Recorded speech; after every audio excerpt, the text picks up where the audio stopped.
नमस्कार दोस्तों। दोस्तों आपका स्वागत है नींबू निचोड़ के 37वें एपिसोड में। आज हम चर्चा करेंगे स्वभाव की। तो मेरा मानना ये है कि कोई भी रिश्ता अच्छा निभाने के लिए या कोई भी रिश्ता अच्छा होने के लिए अगर आप अच्छा भाई बनना चाहते हैं, अच्छी बहन बनना चाहते हैं, अच्छी पत्नी बनना चाहते हैं, अच्छी माता बनना चाहते हैं, कुछ भी अगर आप अच्छा बनना चाहते हैं तो उसके लिए आपको सबसे पहले अच्छा इंसान होना बहुत ज़रूरी है।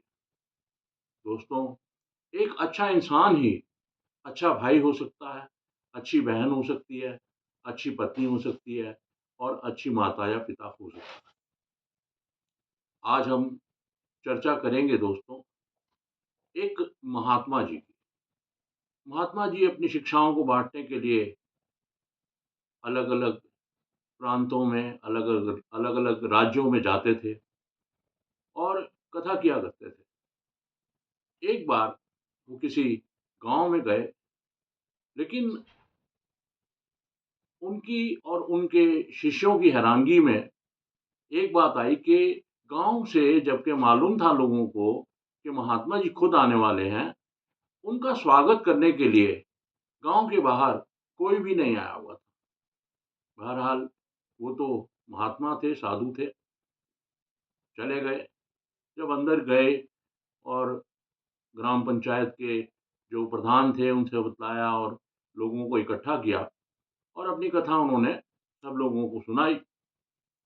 जब उनकी कथा समाप्त हो गई, तो जो लोग थे, वो बोले, "महाराज आप तो महात्मा हो, साधु हो, तो आए हो, तो क्या कोई आशीर्वाद नहीं दे के जाओगे?" महात्मा जी बोले, "बिल्कुल, मैं आशीर्वाद क्यों नहीं दूँगा आपको?"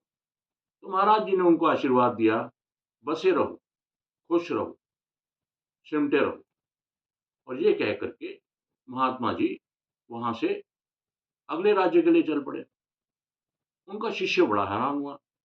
बहरहाल अगले राज्य में गए या अगले गाँव में गए, तो वहाँ पर पहले से पता था कि महात्मा जी ने आना है, तो वहाँ के जो ग्राम प्रमुख थे, जो जो प्रधान थे, वो सब उनका स्वागत करने के लिए आए हुए थे और फूल-मालाओं से उनका स्वागत हुआ और उनकी आरती की गई और सभी भक्तों ने उनके पाँव को छुआ और उनका आशीर्वाद लेकर के उनकी कथा का प्रबंध किया।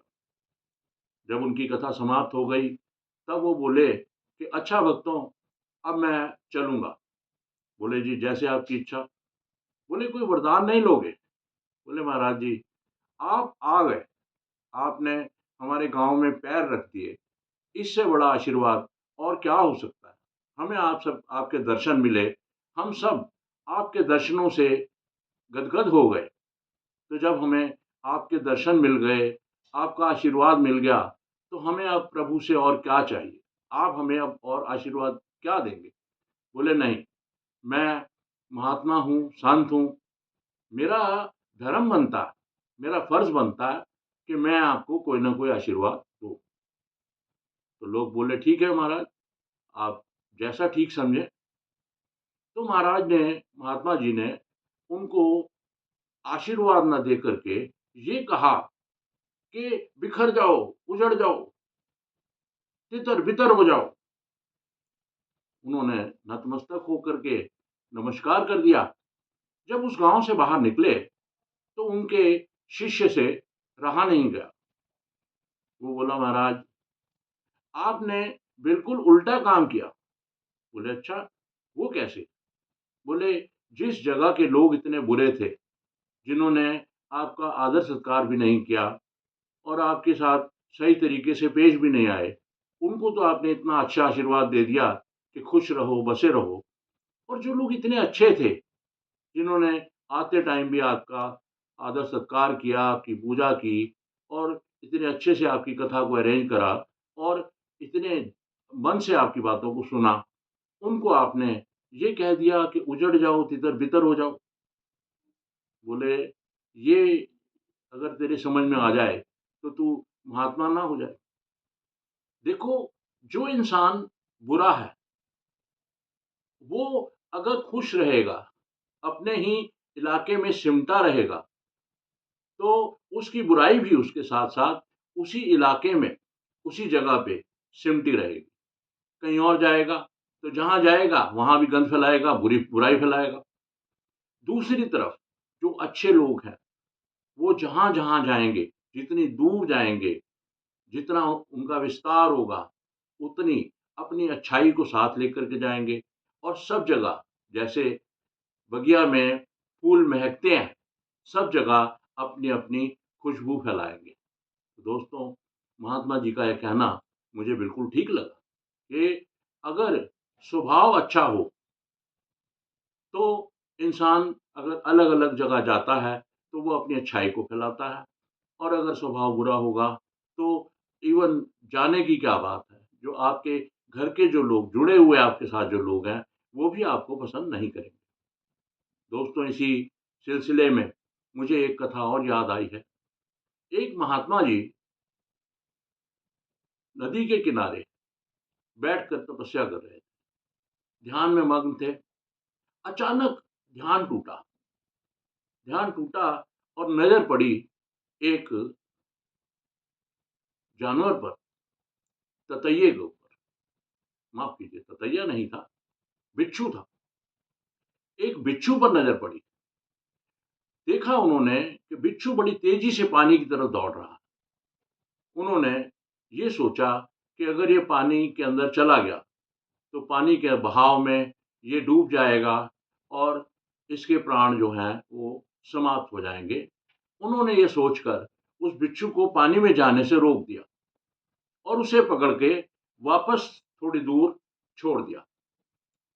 लेकिन जैसे ही वो दोबारा ध्यानमग्न हुए, उस बिच्छू ने, जिसको उन्होंने बचाया था, उसी बिच्छू ने उन्हें बड़े ज़ोर के डस लिया।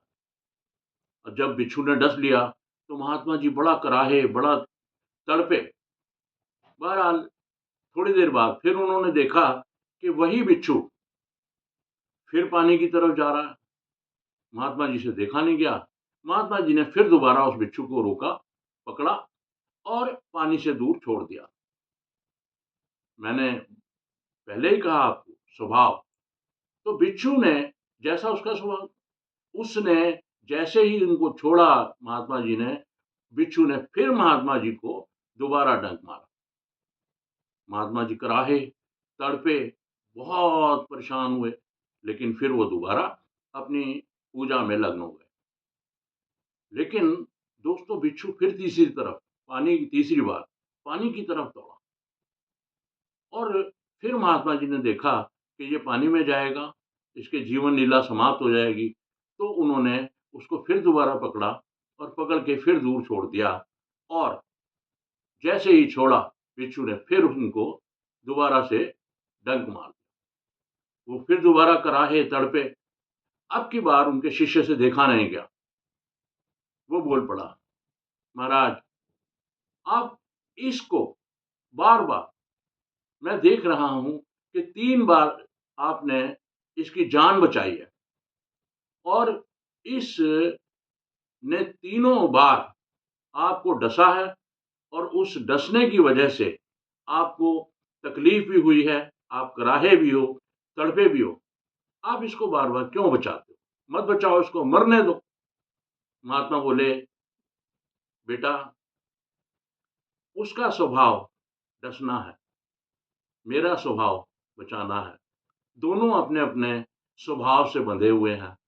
तो दोस्तों, स्वभाव जो है, वही आपको स्वर्ग की ओर ले जा सकता है, प्रभु की ओर ले जा सकता है और स्वभाव ही आपको नरक की तरफ ले जा सकता है और दुखों में आपको पहुँचा सकता है।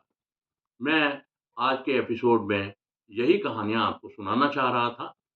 अगर आपको हमारा आज का एपिसोड पसंद आया हो, तो इसे लाइक करें